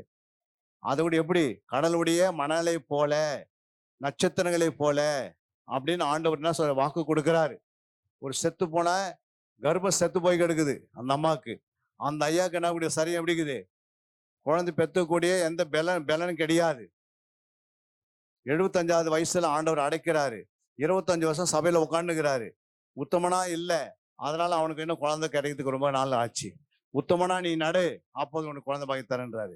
அப்ப நீ உண்மையா இருந்துக்கணும், உத்தமனா இருக்கணும், கீழ்ப்படியணும், பரிசுத்தமா ஜீவிக்கணும், அவருடைய சொல்லுக்கு தேவனுடைய வார்த்தைக்கு கீழ்ப்படிந்து எல்லாவற்றிலும் துதிக்கணும், அவருடைய நாமத்தை மகிமைப்படுத்தணும். இந்த வார்த்தையை கொண்டு போய் மற்றவர்கள் சொல்லணும். இயேசு பற்றி அழிந்து போற மக்களுக்கு போய் நீங்க சொல்லணும். இதெல்லாம் நீங்க சொல்லினா இருந்தீங்கன்னா உங்க தேவைகள் தானாவே சந்திக்கப்பட்டுரும். உங்களுக்காக நீ ஜெபம் பண்ண வேண்டிய அவசியம் இல்லை. உங்கள் தேவை தானா வந்து உங்க வீட்டுல என்ன பண்ணும்? ஆண்டவரே உங்களுடைய தேவையில அவர் சந்திப்பார். அவர் வேலையை நாம் செய்வதுக்கு தான் நம்மளை கொண்டு வந்தார். ஏதோ இங்க உட்காந்துட்டு போறதுக்காக இல்லை, நம்மை கொண்டு பெரிய பெரிய காரியத்தை செய்யணும் ஆண்டவர். புரியுங்களா? உங்களை கொண்டு செய்யணும். புரியுங்களா? உங்களுக்குள்ள இருந்து அற்புதம் அடையாளம் செய்ய வைப்பாரு. நீங்க ஆத்மால ஆதாயப்படுத்த முடியும். எத்தனை பேர் சந்தோஷமா இருக்கிறீங்க? கரங்களை தட்டி தேவ நாமத்தையும் எல்லாம் முழங்கால் படிங்க, ஜெபம் பண்ணலாம். ஹல்லேலூயா, ஹல்லேலூயா, ஹல்லேலூயா, ஹல்லேலூயா. ரீகாராபாலா ஷக்கலா தினிகாராபா. எல்லாம் அப்படியே முழங்கால் படிடுங்க. 1 நிமிடம் முழங்கால் படிடுங்க. ஆண்டவர் நம்மோடு பேசி இருக்கிறார். எத்தனை பேருக்கு புரிஞ்சது தெரியாது, ஆனால் ஆவியானவர் புரிய வச்சிருக்கிறார். ஹல்லேலூயா, ஹல்லேலூயா, ஹல்லேலூயா, ஹல்லேலூயா. Thank you Jesus. நன்றி நன்றி நன்றி நன்றி அப்பா. நன்றி ஆண்டவரே, நன்றி ஆண்டவரே. உம்மை நன்றி உள்ளத்தோடு உம்மை ஸ்தோத்திரிக்கிறோம், உம்மை துதிக்கிறோம், உம்மை துதிக்கிறோம், உம்மை துதிக்கிறோம். ஹல்லேலூயா, ஹல்லேலூயா, ஹல்லேலூயா, ஹல்லேலூயா. Thank you Jesus. நன்றி நன்றி நன்றி சொல்லுங்க பார்க்கலாம்.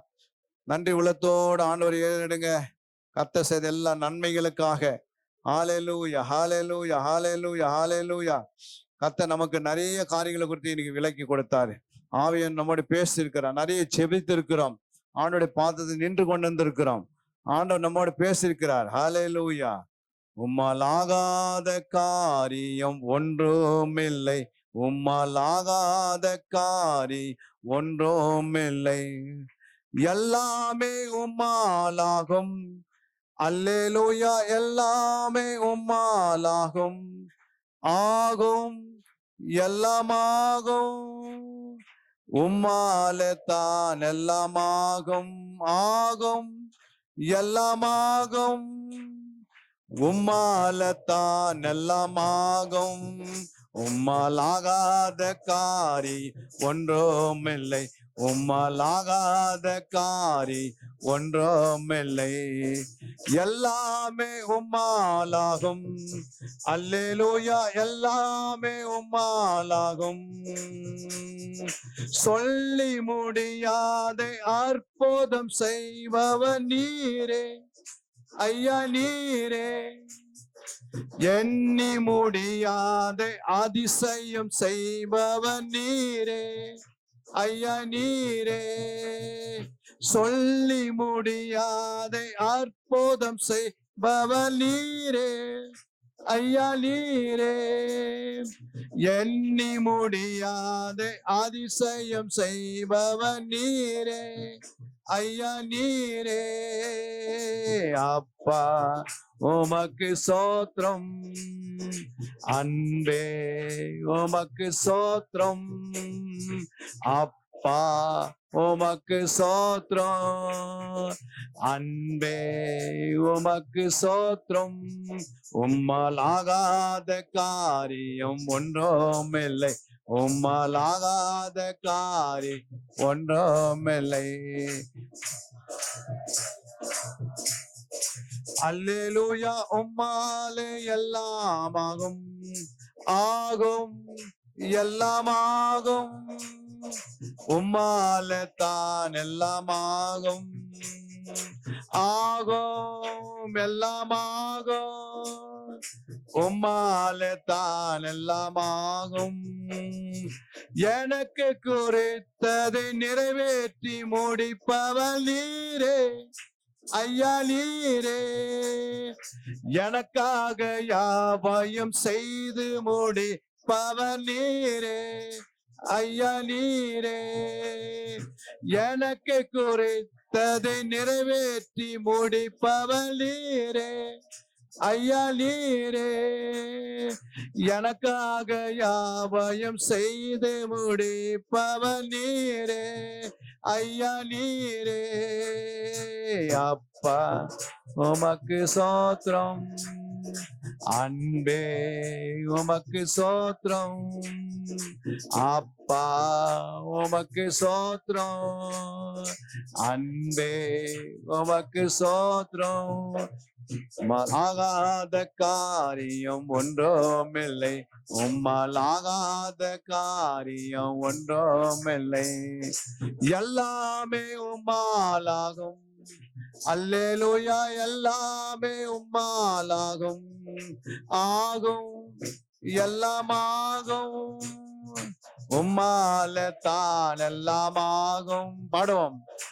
ஆகும் எல்லாமாகும், உம்மால தான் எல்லாமாகும், ஆகும் எல்லாமாகும், உம்மால தான் எல்லாமாகும், ஆகும் எல்லாமாகும், உம்மால தான் எல்லாமாகும், ஆகும் எல்லாமாகும், உம்மால தான் எல்லாமாகும். உம்மால் ஆகாத காரி ஒன்றுமில்லை, உம்மால் ஆகாத காரியம் ஒன்றுமில்லை. எல்லாமே உம்மாலாகும், அல்லேலூயா, எல்லாமே உம்மாலாகும், ஆகும் எல்லாமாகும், உம்மால தான் எல்லாமாகும், ஆகும் எல்லாமாகும், உம்மால தான் எல்லாமாகும். ஆண்டவர், எல்லாமே உம்மால தாங்க ஆண்டவர். எங்களால ஒன்றும் இல்லப்பா. நீர் எங்களை ஆண்டவரே இந்த சபையில ஒரு ஊழியக்காரனாக, வேலைக்காரனாக ஆண்டவரே உமக்கு பிள்ளைகளாக வைத்திருக்கிறப்பா. ஆனால் எல்லாம் உம்மால ஆக ஆண்டவர். ஆகாதது ஒன்றுமே இல்லை. இந்த இரவு ஜபத்திற்கு ஒரு பதில் வரணும். இந்த சபையானது வெகு சீக்கிரமாக இந்த இடத்திலிருந்து ஒரு புதிய ஆலயத்தை கட்டி நிறைவேற்றுவதற்கு பரலோகம் திறக்கப்படுவதாக உம்முடைய தூதர்களை அனுப்புங்க ஆண்டவரே. இதனுடைய கோடி கணக்கில் தேவைகளை சந்திக்க ஆண்டவரே. ஆண்டவரே, நீ சந்திக்கிற தேவன், உம்மால் ஆகாத காரியம் ஒன்றுமே இல்லை. நீ விசுவாசத்தால் தேவ மகிமையை காண்பாய் என்று சொல்லப்பட்டபடி ஆண்டவரே, இந்த சபையை சீக்கிரமா கட்டி நிறைவேற்றுவதற்கு இந்த இரவு ஜெபம் ஆண்டவரே ஒரு அஸ்திவாரமாக இருக்கட்டும் அப்பா.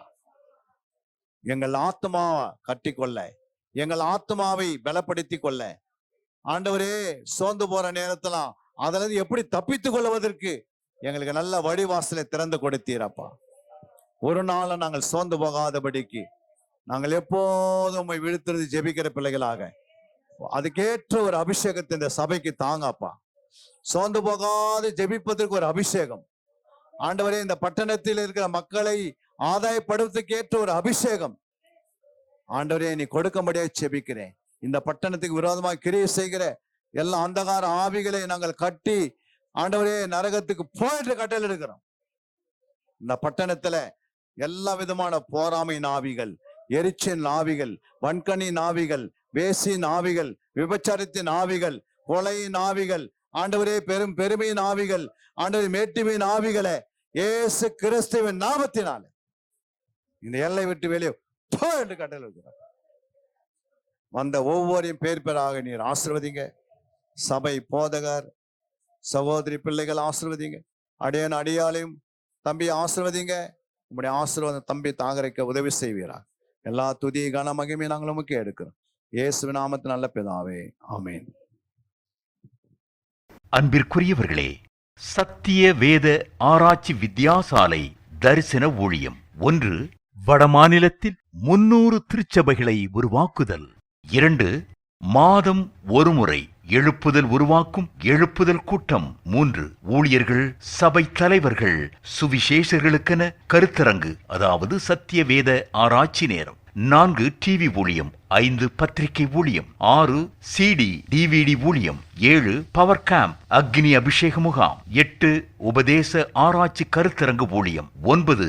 நலிந்த குழந்தைகள் இல்லம். 10. 24 மணி நேர ஜெப மையம். 11. சத்திய தேவ ஆராய்ச்சி கல்லூரி. 12. சிறுவர்கள் உருவாக்கும் ஊழியம். 13. மருத்துவ முகாம். 14. ஜெயில் ஊழியம். 15. கைப்பிரதி ஊழியம். 16. கிராம ஊழியம். 17. மிஷனரியை உருவாக்கும் ஊழியம். 18. நன்றி துதி ஆராதனை கூட்டங்கள். 19. சமூக நலப்பணிகள் ஊழியம். 20. இன்டர்நெட் மூலமாக ஆன்லைன் படிப்புகள். இது விரைவில் வரவிருக்கின்றது. 21.